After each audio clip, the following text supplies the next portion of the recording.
चलिए आज हम बात करते हैं क्लास में बोनस चैप्टर के बारे में। बोनस क्या होता है, सबसे पहले बात को समझने का कोशिश करेंगे। जब कंपनी के पास एबनॉर्मल प्रॉफिट या एबनॉर्मल रिजर्व जमा हो जाता है और एबनॉर्मल प्रॉफिट या एबनॉर्मल रिजर्व का वह पार्ट जो अपने शेयर होल्डर के बीच में जब डिस्ट्रीब्यूट किया जाता है उसे बोनस कहते हैं। तो बोनस हमेशा हम एबनॉर्मल प्रॉफिट का मतलब होता है सामान्य प्रॉफिट से, नॉर्मल प्रॉफिट से जब ज़्यादा प्रॉफिट हो जाता है, या एबनॉर्मल रिजर्व जो कंपनी के रिजर्व फंड में से अत्यधिक फंड में पैसा जमा हो जाता है, तो उस एबनॉर्मल प्रॉफिट या एबनॉर्मल रिजर्व के पार्ट में से शेयर होल्डर के बीच में जो डिस्ट्रीब्यूट किया जाता है उसे हम लोग क्या कहते हैं, बोनस कहते हैं। बोनस दो ही कंडीशन में हम लोग दे सकते हैं, कंपनी को एबनॉर्मल प्रॉफिट हो या कंपनी के पास एबनॉर्मल रिजर्व जमा हो जाए। बोनस देने का उद्देश्य क्या है, बोनस देने से क्या बेनिफिट होती है?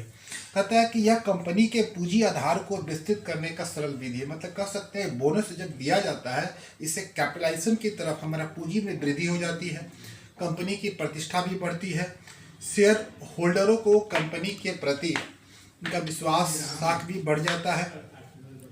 अब हम बात करें बोनस देने का 3 मेथड होते हैं। फर्स्ट मेथड हम देखते हैं by cash payment method, second method है by making the partly paid up share into fully paid up, और थर्ड मेथड है by issue of bonus share. हम 3 मेथड से 3 तरीकों के द्वारा कंपनी अपने शेयर होल्डरों को बोनस डिस्ट्रीब्यूट करती है। हम सबसे पहला मेथड चर्चा करते हैं बाय कैश पेमेंट मेथड। नाम से पता चल रहा है जब कंपनी अपने शेयर होल्डर को कैश पेमेंट करती है बोनस के रूप में, ऐसे मेथड को हम लोग बाय कैश पेमेंट मेथड कहते हैं। बाय कैश पेमेंट मेथड उसी समय प्रयोग करते हैं जब कंपनी के पास पर्याप्त रूप से कैश की मात्रा हो। यदि कंपनी की लिक्विडिटी पोजीशन अच्छी नहीं हो तो हम कभी भी कैश पेमेंट मेथड का यूज नहीं करना चाहिए, इससे कंपनी का लिक्विड पोजीशन घट जाएगा जो कंपनी की अच्छी बातें नहीं होगी।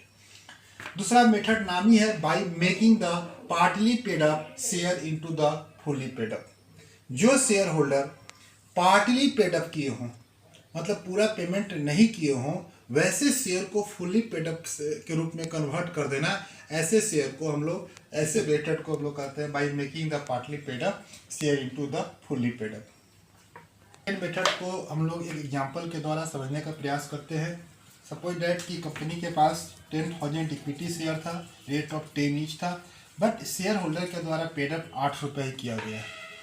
कंपनी यहाँ बोनस के रूप में कह रही है कि जो भी शेयर पार्टली पेड अप है उसको फुल्ली में कन्वर्ट कर देना। तो देखिए यहाँ हम देख क्या रहे हैं कि वह शेयर होल्डर के द्वारा पेड अप कितना किया गया है, 8 रुपया। 10,000 गुने 8 कितना, 80,000। कभी ना कभी शेयर होल्डर को शेष रिमेनिंग अमाउंट देना था, लेकिन कंपनी ने डिक्लेयर करती है बोनस कि जाइए आपके शेयर को जो पार्टली पेड अप किए हुए थे, जो आपका पार्टली पेड अप अभी भी 2 रुपया देना बाकी है, अब आप पेमेंट नहीं करेंगे, अब आपका शेयर का वैल्यू क्या माना जाएगा, 10,000 गुने 10 टोटल कितना, 1 लाख। तो देखा जाए यहाँ 20,000 रुपया बोनस के रूप में कंपनी ने उसको पेड अप किया। पार्टली टू फुली की बात करते हैं हम लोग, इसमें देखा जाए तो दोनों पक्षों को बेनिफिट है। कंपनी का लिक्विडिटी पोजीशन पर कोई फर्क नहीं पड़ा, वर्किंग कैपिटल पर कोई फर्क नहीं पड़ा, और शेयर होल्डर को देखा जाए बेनिफिट, तो उनकी अब शेयर का वैल्यू टोटल कितना हो गया, 1 लाख। अब हम लोग थर्ड मेथड की बात करते हैं by issue of the bonus share. By issue of the bonus share, जो share holder full paid up कर चुके रहते हैं उन्हें नए शेयर और कंपनी के द्वारा दी जाती है फ्री ऑफ कॉस्ट, ऐसे मेथड को हम लोग क्या कहते हैं, bye issuing of the bonus share. चलिए आज हम लोग बात करते हैं अपने जर्नल एंट्री का। जर्नल एंट्री में हम पहले बताया कि बोनस देने का 3 मेथड होते हैं, एक bye cash payment method, second method चर्चा किए तो when partly paid up of share into made in the fully paid of the share, या बोनस इशू शेयर मेथड। तो जब भी हम जर्नल एंट्री करें तो इस बात को देखिए कि किस मेथड का के द्वारा बोनस दिया जा रहा है। अभी आपके सामने जो चर्चा है पार्टली टू फुल्ली कन्वर्ट करने का, तो किसी भी मेथड में हम बोनस जब भी देते हैं तो पहले डिक्लेयर करते हैं, घोषणा करते हैं। घोषणा और बोनस किसी न किसी फंड से या रिजर्व से या प्रॉफिट से ही दिया जाएगा। इसलिए हम जो फर्स्ट एंट्री जो करते हैं डिक्लेयर करने का, वो कहता है प्रॉफिट लॉस अकाउंट डेबिट। यदि पीएल प्रॉफिट लॉस अकाउंट से दे रहे हैं, यदि रिजर्व से दे रहे हैं, किसी जनरल रिजर्व, कैपिटल रिजर्व, किसी भी फंड से दे रहे हैं, उसे क्या करेंगे, debit to bonus share holder.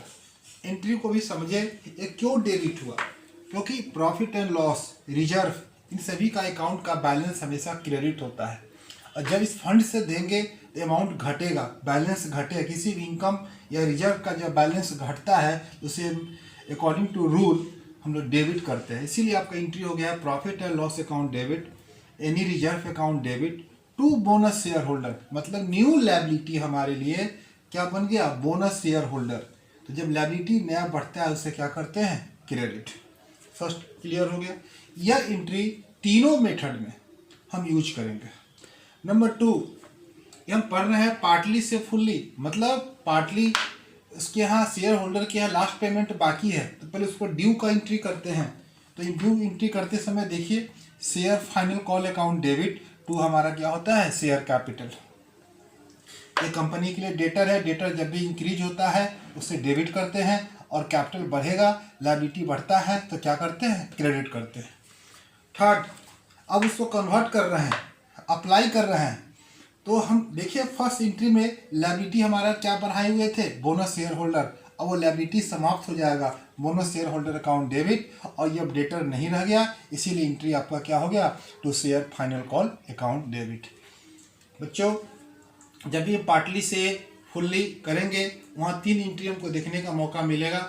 एक सबसे पहले डिक्लेयर करने का, दूसरा हम बात करें मेकिंग द फाइनल कॉल का एंट्री करने का, और थर्ड अप्लाई करने का। ये 3 एंट्री ही हमेशा हो गए। चलिए आज हम third method issue of bonus share का जर्नल एंट्री देखते हैं। मैंने पूर्व में ही आपको बताया, किसी भी मेथड का बोनस दीजिए, उसमें सबसे पहले हम डिक्लेयर करते हैं, घोषणा करते हैं। तो घोषणा करने का एंट्री भी यहाँ भी वही होगा, profit and loss account debit, या कोई रिजर्व फंड से दिए उस फंड का नाम लिखेंगे, अकाउंट डेबिट टू हमारा क्या हो जाता है, bonus share holder. Second, issue of bonus share, कह रहे हैं बोनस शेयर जब इशू करेंगे तो बोनस शेयर होल्डर लायबिलिटी समाप्त होगा, इसीलिए मेरा एंट्री क्या हो गया, bonus shareholder account debit, और कैपिटल बढ़ेगा टू शेयर कैपिटल। यदि बोनस शेयर को प्रीमियम पर इशू कर रहे हैं तो यहाँ bonus shareholder account debit to share capital, और टू हमारा क्या होगा, सिक्योरिटी प्रीमियम।